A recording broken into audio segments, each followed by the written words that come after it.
Morning, everybody. Happy Passion Sunday. Anybody remember the Bob Newhart show?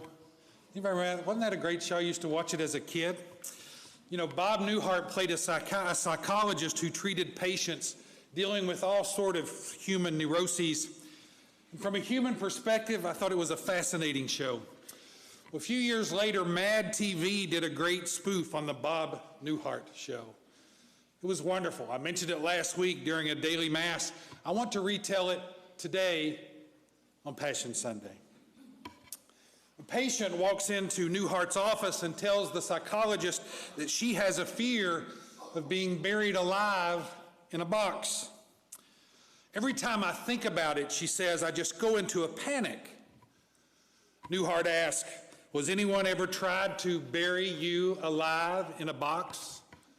Well, no, the patient says, but the fear of being buried alive in a box makes my life miserable. I can't go into tunnels. I can't be on elevators or in a house or anything boxy. Newhart says, so what you're saying is you have claustrophobia. Well, I guess so, the patient responds. Then Newhart, the psychologist, says, I'm going to say just 2 words. Listen to them carefully. Incorporate them into your life. At this, the patient pulls out a notepad. She's ready to write down the psychological insight the doctor is going to unveil. Are you ready? Just 2 words. Here they are. Stop it. Just stop it. Do you imagine how dumbfounded the patient was? So what you're saying is, I'm supposed just to stop it. Newhart said, yes, just stop it. You don't want to go through your whole life worried you're going to be buried alive in a box, do you? That sounds frightening. Just stop it. The patient says, well, I don't think I can. It's been with me ever since childhood. And Newhart says, stop. Stop. We don't go there. Just stop it. Stop it. Brothers and sisters in Christ, isn't that how we try to sometimes treat our addiction to sin? Just stop it. Doesn't work, does it? Not for claustrophobia, not for any addiction, not for our addiction to sin. St. Paul knew this. He knew just stop it won't work. St. Paul wrote, I don't understand myself. I don't do what I want to do, and I do the very thing I hate. Can you relate? St. Paul says it's like sin is dwelling inside of me. He's right, isn't he?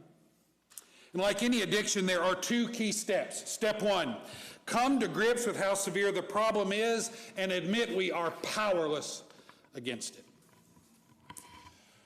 One day, some of my friends were having just a casual conversation together.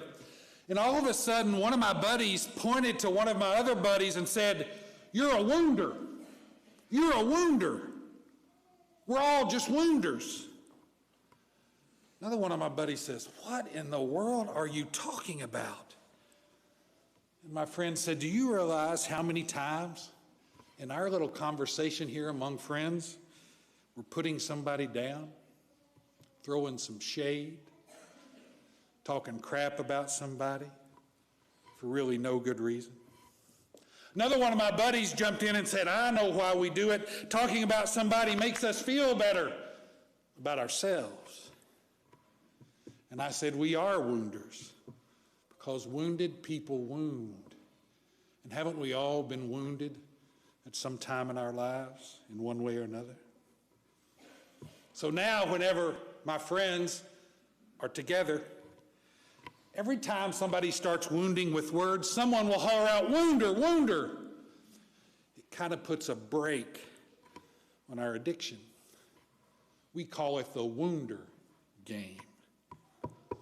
Sometimes it's like we just can't help it. And just stop it doesn't work. The really sad thing is, boy, we come to relish in our addictions, don't we? We have to take that first step, admit the destructiveness of our addiction and that we need help. Here's what one preacher said about sin. Sin says, I brought disorder to God's universe. I've put myself above others and God. I've wounded somebody. I've scandalized my friends. And in some weird way, I've killed part of my own soul. That's sin. It's just part of the human condition. We can't say, just stop it. So we need to go to step 2. With any addiction, what's step 2? Call on a higher power, and that's Jesus. Jesus is the only victor over sin. Now, we're going to celebrate his victory this Easter, but today, on Passion Sunday, let's look at how he did it. Talk about wounding. Talk about violence. Talk about sin. They tortured him. There was mocking and taunting, spitting and hitting, thrusting a spear, whipping, hammering, nailing to a cross, all to an innocent victim. But Jesus comes out the victor. How did he do it? He defeats it in a very strange and unexpected way.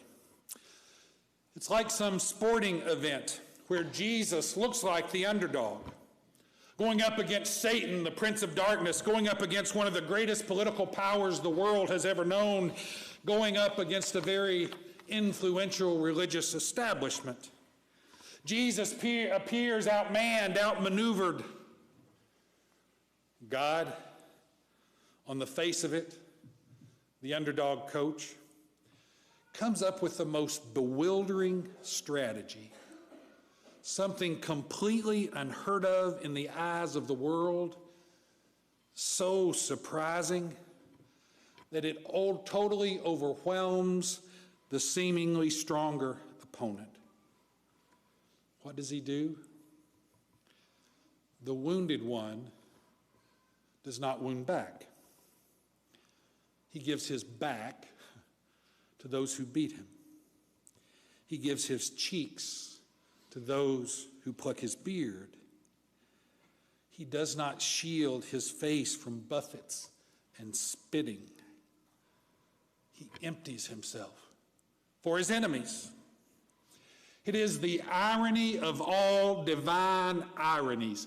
God becomes the victim. God becomes the forgiving victim. That's how he did it. God becomes the forgiving victim. Who could have ever thunk it? Totally unexpected. You see, the worldly powers, they don't understand that the most powerful power in the cosmos is love and mercy. They didn't get it. So Jesus, he doesn't condemn. Jesus doesn't seek to punish his adversaries. No, Jesus, what does he do? He offers mercy. Beautiful, sweet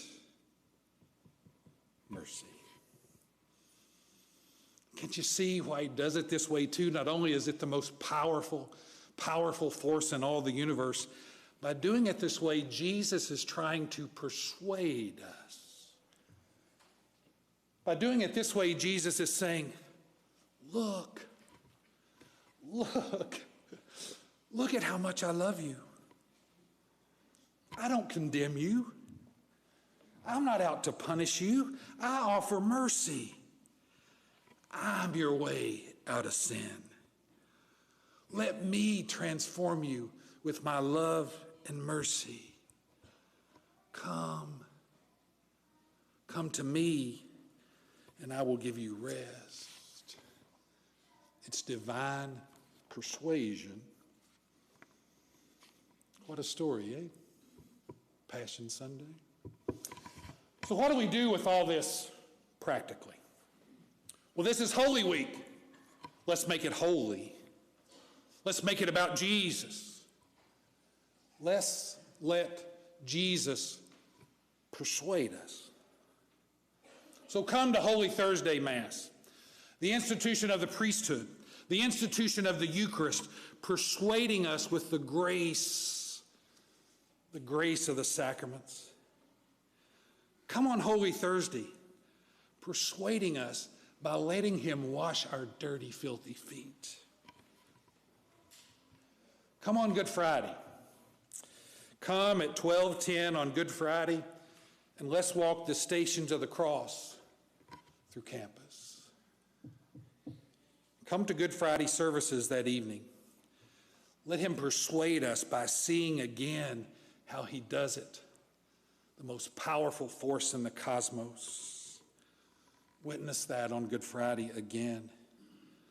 And come on Easter, and we'll celebrate the victory that only he can win. Holy Week. Make it holy. Make it about Jesus. Let Jesus persuade us. He's our only hope.